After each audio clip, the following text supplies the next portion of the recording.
Hey, this is Meleika of Evanston Live TV, and I am here at Brothers K Cafe in Evanston having a cappuccino and sitting down with Judith Cohen of Evanston. She's having her tea, and we're having an interesting conversation. As you know, Evanston Live TV gets the voice of the people, and I have been really curious to get point of view from the Jewish community about so many things going on around the world and right here in terms of the rise of Nazi groups, the U.S. Embassy in Jerusalem. I wanted to hear what the Jewish community, what's their conversation going on. So Judith is just giving me her personal opinion. She's not speaking for the entire Jewish community. This is strictly Judith Cohen's perspective on these topics that Evanston Live TV wanted to learn and hear more about. Okay, so we're going to turn this around to Judith. Okay. Thank you so much, Judith, for your time today. Thank you. So we're going to get right to it because we're sitting outside and we don't want it to start raining on us again. The cafe was very busy in there. So Judith, I'll start it with, let's just start it with, is there anything in particular from your perspective that is a concern or need from the Jewish community in Evanston? Personally, I think and I'm going to repeat that I speak only for myself, and that there's a wide variety of people who represent the Jewish community in Evanston. Different political views and different religious views. And personally, here, I think most of us are pretty comfortable. We have several synagogues and other activities, and there's other groups within the city that feel quite comfortable. We live in a world that's a lot wider, and sometimes it's not so comfortable in a few other places. Okay? Right. Okay. Well, I know your community, I'm not speaking for all people who are not Jewish, but from what I can see, your community really sticks together and have really built something, Well, we have several synagogues of different points of view is a word, different strains of Judaism. And people in the Jewish community over the years have also reached out to other communities.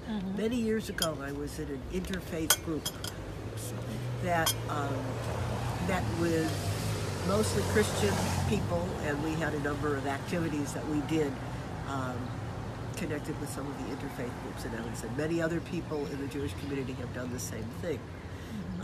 And I think the Jewish community has also supported the African American community many times, and I hope in good ways. And the Muslim community. Our synagogue, for example, in the last year decided that they were going to reach out to the Muslim community as part of the activities of the year. And people visited some mosques, and we had some speakers from the Muslim community. Mostly it was educational, but the idea is the more we get to know each other, the better off we'll all be. Right. And there's still some difficult issues. Nothing is solved, and I know that our synagogue is hoping to reach out more to the African American community this year, and perhaps begin to talk about some issues that affect all of us in a more specific way. My synagogue is the Jewish Reconstructionist Congregation. And I don't know about other synagogues. I don't know if Schultz. There's different names. Okay? Okay. That's a beautiful concept and idea. I have noticed, Rabbi Andrea, I absolutely Andrea adore London, her. yeah, she's the rabbi of Beth Emmet. Yeah, I don't know her, but I know she does a lot of good things. So. Yeah, and she's very, very easy to talk to, and you said, I hope all good things, I mean, I have seen some questionable efforts, but I am one of those people who looks forward to all of us just embracing and holding hands and just becoming Evanston, as they say. We have a fairly new rabbi, a woman named Rachel Weiss, who grew up in Evanston, went to school with my kids, who has been reaching out in a number of ways to the African American community, the Muslim community, the LGBTQ community, and she thinks that's very important. So I should say that. So, Judith, on a global political level, how do you personally feel about the rise in the extremist groups like nationalists and those professing to be Nazis in this country and running for public office? That's frightening. The fact that they are running for the fact that they even think that they can win is horrifying. We live in difficult times. I am also horrified by a lot of the things that have entered our public discourse. This is not surprisingly or particularly unusual. In the last couple of years, given our current administration, I think things have become more open that were not open before, and that's pretty horrifying. Both the open extremism and perhaps the more subtle things of voter suppression and withdrawing. I was very glad when the Affordable Care Act passed. I thought having affordable care was really important. And now I keep reading that they're trying to pull it back. Things like that I think are not unrelated to some of these extremists. The extremists are the public voice, and they scare everybody, I hope.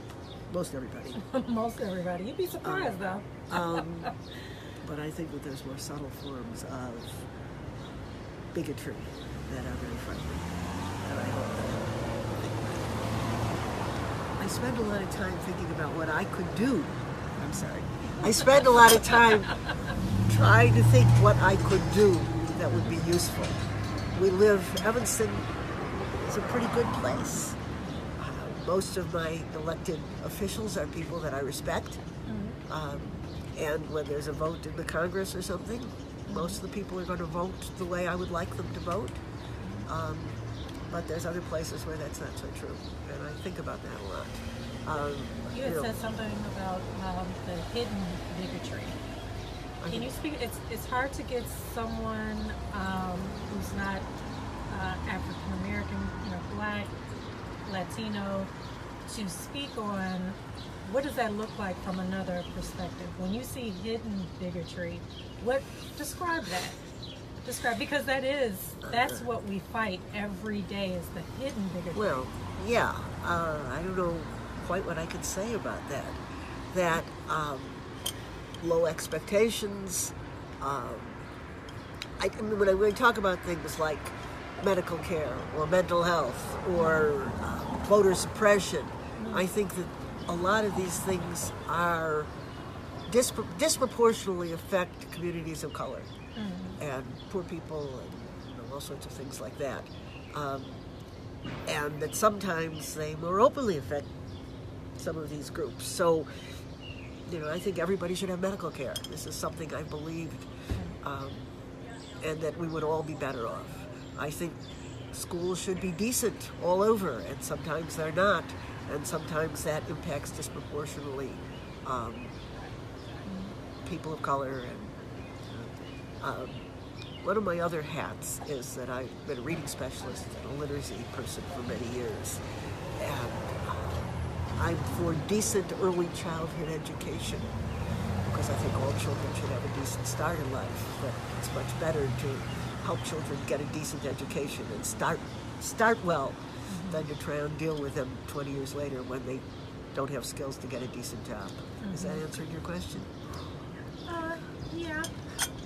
Well, yeah, that definitely answers the question. I guess I'm thinking more also just day to day when a person of color is dealing with hidden bigotry, just day to day, and we know it when it's happening, but it's very hard to prove, And I mean, and they'll be so supportive of, they'll come off so supportive of the Black community, but then, you know, you see them behind closed doors and you get the other side like, oh, wait a minute, you are not this person that you're projecting you are.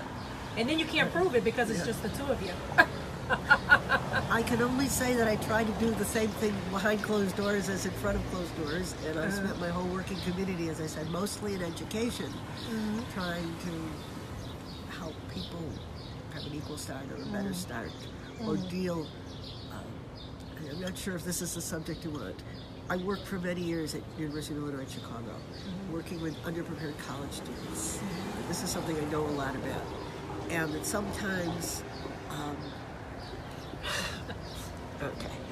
Sometimes people who came from more diverse backgrounds had a harder time in college because they hadn't been prepared as well, and nobody understood what was going on.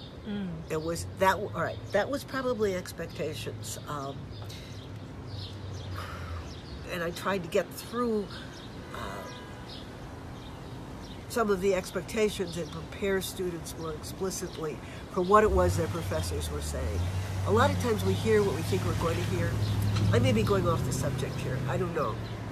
This is the way I can talk about it. All right. Okay, go ahead. All right, this is a story I've told many times. I would get students who went to okay high schools where they were really good. They were at the top of their class. So they got into college, and then they were having enormous trouble. And they would come to me and they would say, I don't understand what's going on.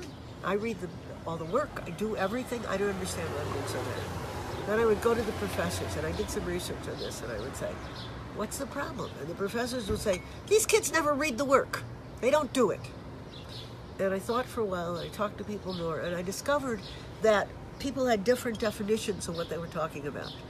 For these professors, most of whom had been teaching for many years, first of all, they'd read the New York Times every day for the last 30 years. So they had the kind of background that when they said something, they expected you to know what they were talking about. They expected people to read the paper. They expected people to know about all sorts of things. Students, some of whom were Black or Latino or immigrants or all sorts of different backgrounds, barely spoke English. They did speak English, but their parents didn't. They didn't read newspapers. And they had come through school where, as one of them once said to me, when we were supposed to read something, we looked at it, the next day the teacher told us what we were supposed to know. And that was very common in mediocre high schools. Somebody has to get a good grade. So the students thought they were doing the work, the professors thought they were lazy, and the students flunked out of school or went on probation. I don't know if that's bigotry. That's certainly mixed up expectations. And so I tried to work with students explicitly. And I talked to professors as much as they would listen to me. To say, no, when you read something, this is how you have to do it. And some of this started a few years ago. People still read newspapers. But we looked at, as online things came out, we looked at, what does this mean? What's the point of view? What are they talking about? What are you supposed to know? Did it work? I hope some of the time. I don't know if that's quite what you're looking for, but that was the piece that I knew. Well, it's another perspective, for sure.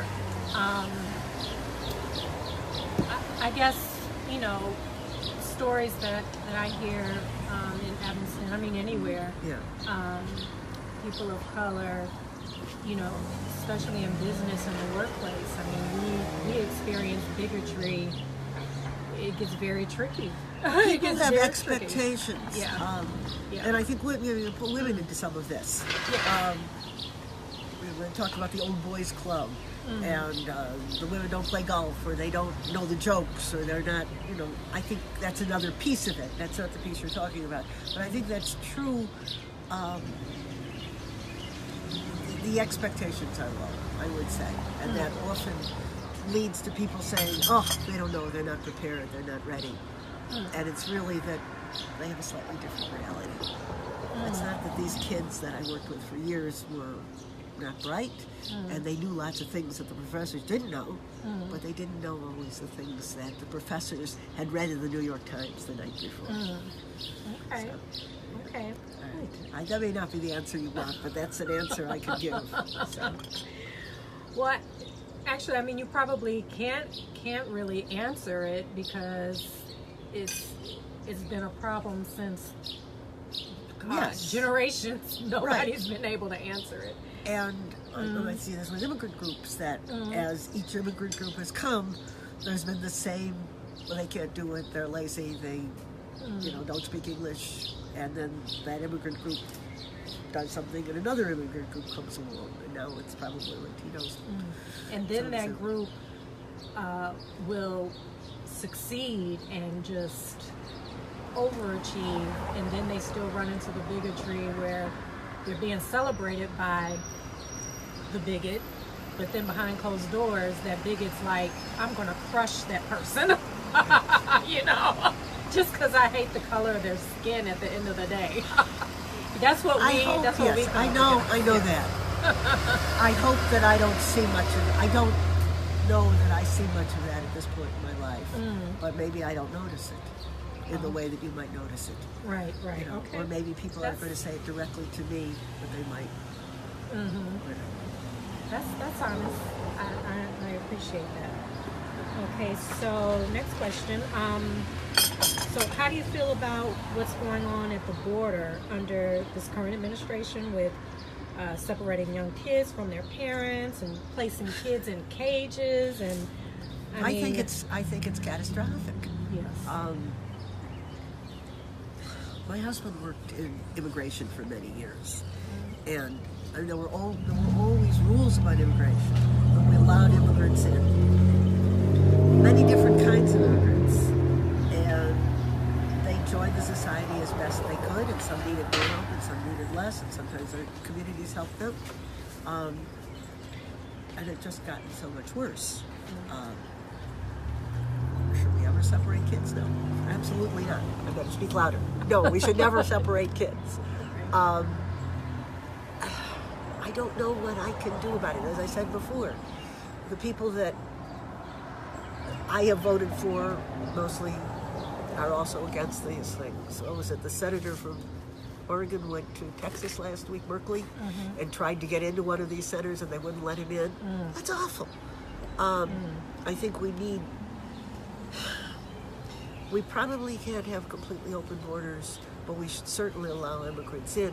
We should have rules, and we should be humane about it, because we're lucky. My grandparents came here from mostly Eastern Europe, and in the case you're interviewing me because I'm a Jewish person, the Jewish people who were able to come from Eastern Europe between 1882 and 1924 mostly, settled and became part of this society.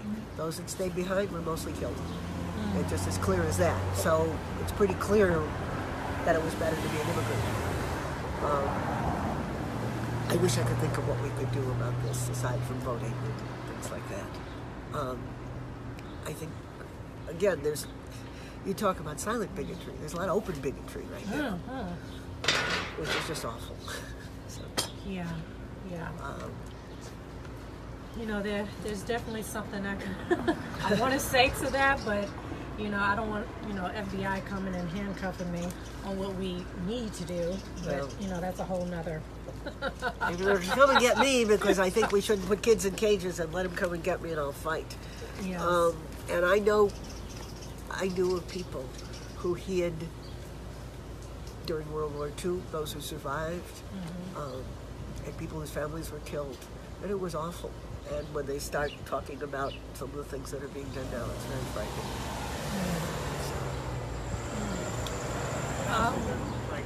Back to the rise of these nationalist Nazi groups. When you're at your synagogue and you all, what's the conversation about that?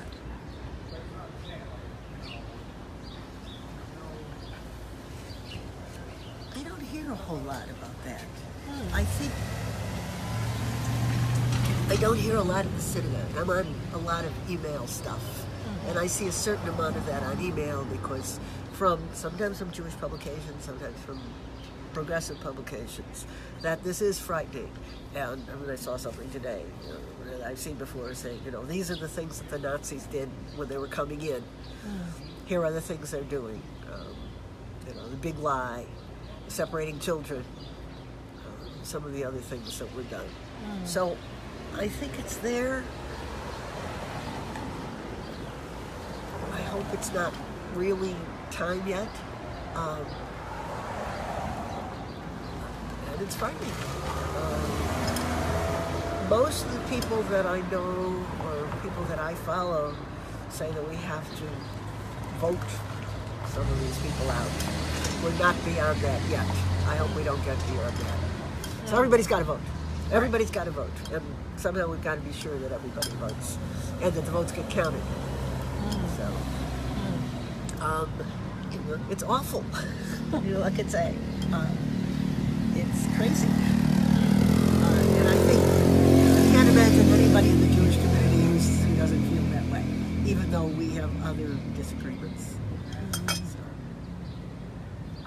Is anyone being very vocal? And I mean, the other media outlets in Evanston, I could have missed some things, but I don't really see or hear anyone,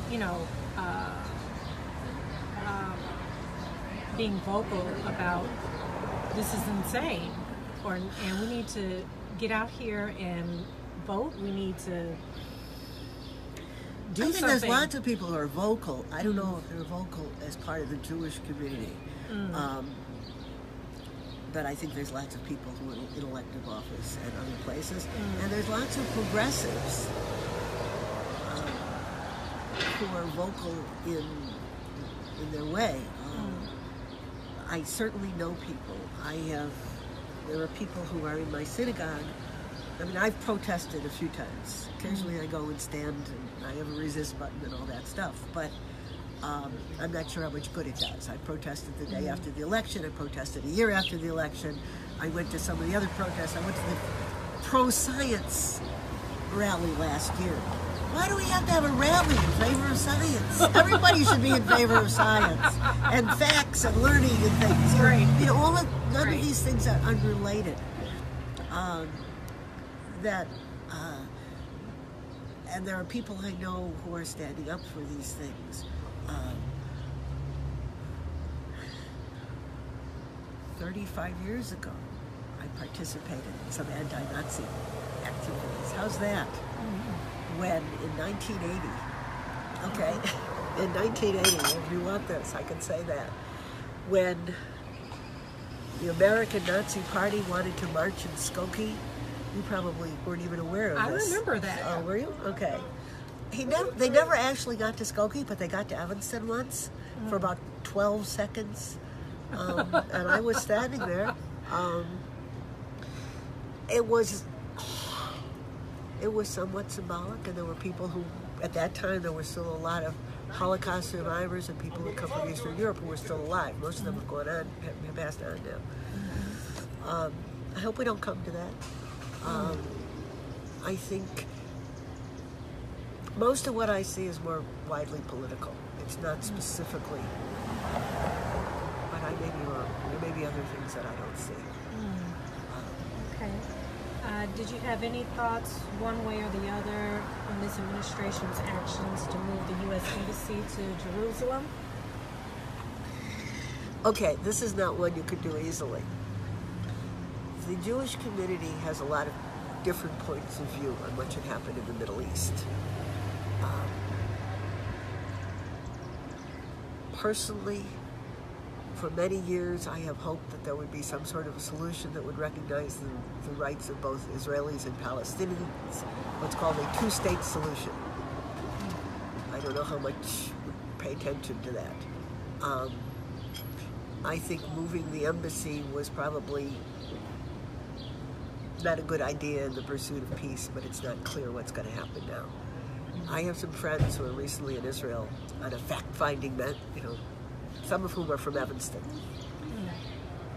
And they met with all sorts of people in government, people in not-for-profits, people in for-profits, And they came back and we said, so what did you learn after 3 weeks and all of this? And they said, it's complicated. It was pretty bad.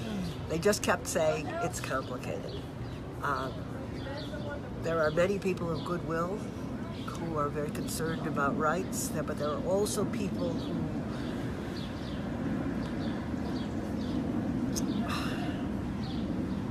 who have different points of view. Okay. Personally, I think it was a bad idea, but nobody asked me about moving the embassy. I think, and I don't know what's going to happen, but I hope that people of goodwill remain in charge. Okay? That's all I can say on that. What are some other points of views that you've heard? I think there are people who believe that they have the word, whose ever word, religious people on various sides.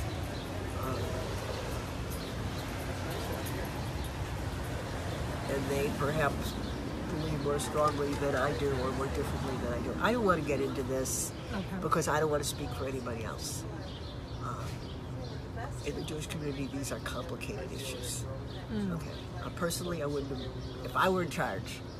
Like Obama, I didn't move the embassy. You know, I thought he was a better president. I can say that. I thought he was a much better president than Trump. For everybody. And I don't know what's going to happen. It's another one of those situations which I hope gets settled peaceably, but we're in difficult times. And this has been going on for many, many years. Okay. All right, well, I think that's it. Is there anything else you want to get out there to our Evanston viewers that's really going on? Conversation in the Jewish community? I think personally, I think Evanston's a great place to live, and one of the reasons that it's a great place to live is because there are different kinds of people in Evanston. We don't always hang out together, but we're here, and I raised my kids here, and I think it was good to have raised my kids here. So we haven't solved everything. Some of us try. That's basically, that's it. I think if you want other views, particularly in the Middle East from the Jewish community, you have to ask other people from the Jewish community than me. Oh, yeah. Okay? Yeah, I've got a couple in mind. All right, okay. But thank you so much, Judith. Okay. Thank you. Okay, that was Judith Cohen again. She's not speaking for the entire Jewish community. She's speaking from her own personal perspective. And you know, I was wondering, like, who would be a good interview for these questions, and quite a few people said you need to talk to Judith Cohen. So I found her, ran into her at the Evanston Arts Center, and I love the way she thinks, and she's got great energy. Love it. All right, you guys, so I will be getting other points of view out there from the Jewish community on these different topics. Thank you again, Judith, for your time today. And Evanston Live TV, the voice of the people.